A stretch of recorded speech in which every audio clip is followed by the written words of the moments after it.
Assalamualaikum, jumpa lagi bersama saya Juminda Mojolali teman-teman. Hari ini pagi ya, ini pagi sekali ini teman-teman. Sebenarnya rumput-rumput juga masih basah teman-teman.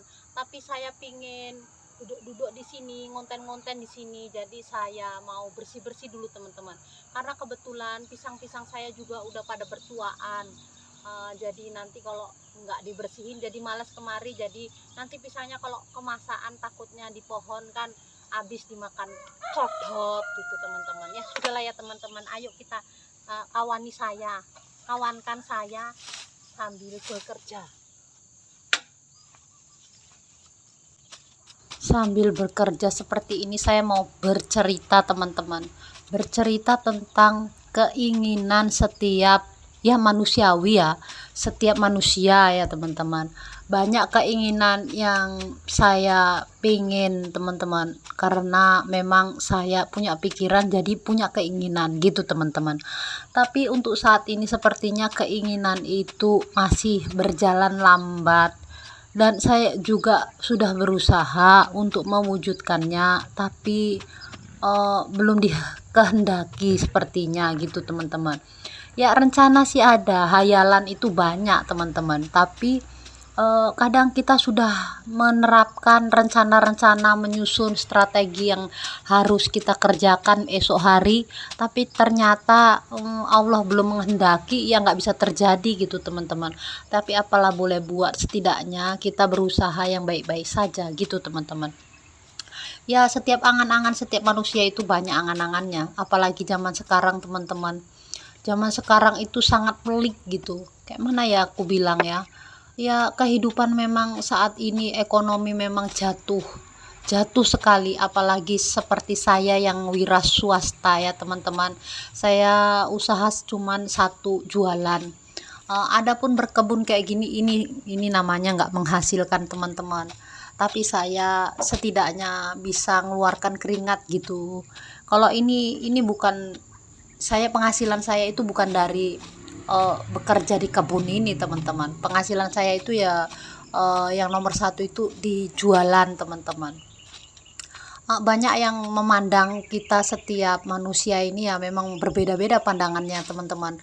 Banyakan orang bilang katanya aku tuh seneng, alhamdulillah itu doa ya teman-teman. Makanya kalau orang bilang kau itu mana ada susahnya, alhamdulillah ya, namanya orang itu nggak tahu, orang itu melihat dari luarnya ya teman-teman. Tapi tidak apa sih, itu doa, semoga kita bisa senang seperti yang dia pandang gitu teman-teman. Tapi lo ya namanya manusia lah ya teman-teman, setiap manusia itu ada keinginan, ada kekurangan, tapi nggak mungkin diungkapkan teman-teman.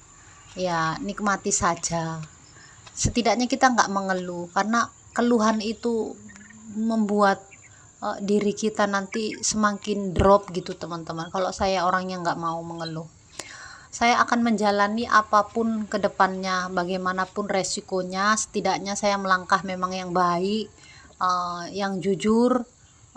Ya itulah pedoman hidup saya ya, kejujuran. Nggak ada lain sih selain ya, modal saya cuma jujur. Insya Allah kalau jujur lah mungkin kita bisa dipercaya sama orang. Ya bukan berarti kita dipercaya kayak mana-mana ya teman-teman, setidaknya dipercaya, dia mempercayai kita, kita bisa singgah di hatinya. Enggak lah ya teman-teman, ya begitu saja lah teman-teman. Sambil cerita seperti ini loh ya, kerjaan saya itu hampir siap teman-teman, nggak terasa sudah sampai seperti ini. Lumayan lah, bisa lah, besok bisa saya lanjutkan lagi nih teman-teman. Ya kayaknya kalau sudah kering ini nanti sampah-sampah ini saya akan bakar. Di sini ini ada tiang dua, ini biasa tempat saya berayun teman-teman. Saya suka berayun di sini teman-teman, menikmati dedaunan yang rindang dan hijau teman-teman, karena itu membantu merilekskan pikiran yang lagi suntuk gitu teman-teman.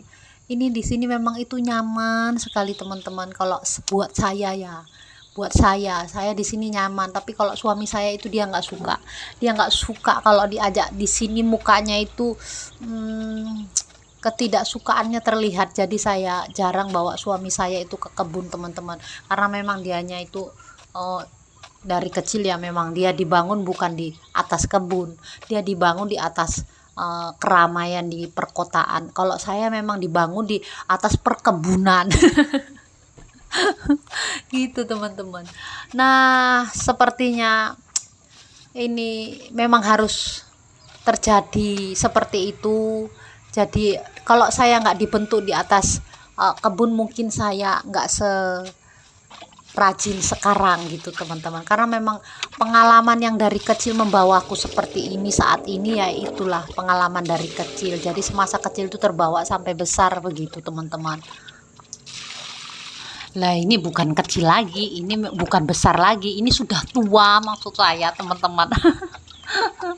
Ya, tua itu karena faktor usia.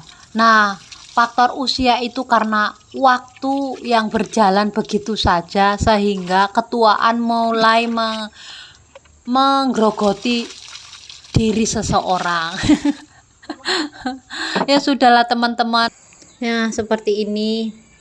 Tadi nggak bisa masuk gitu teman-teman, nggak bisa lewat situ. Sekarang udah bersih, bisa blusuk ke situ lah teman-teman. Oke lah ya teman-teman, terima kasih. Saya sudah selesai bersih-bersihnya.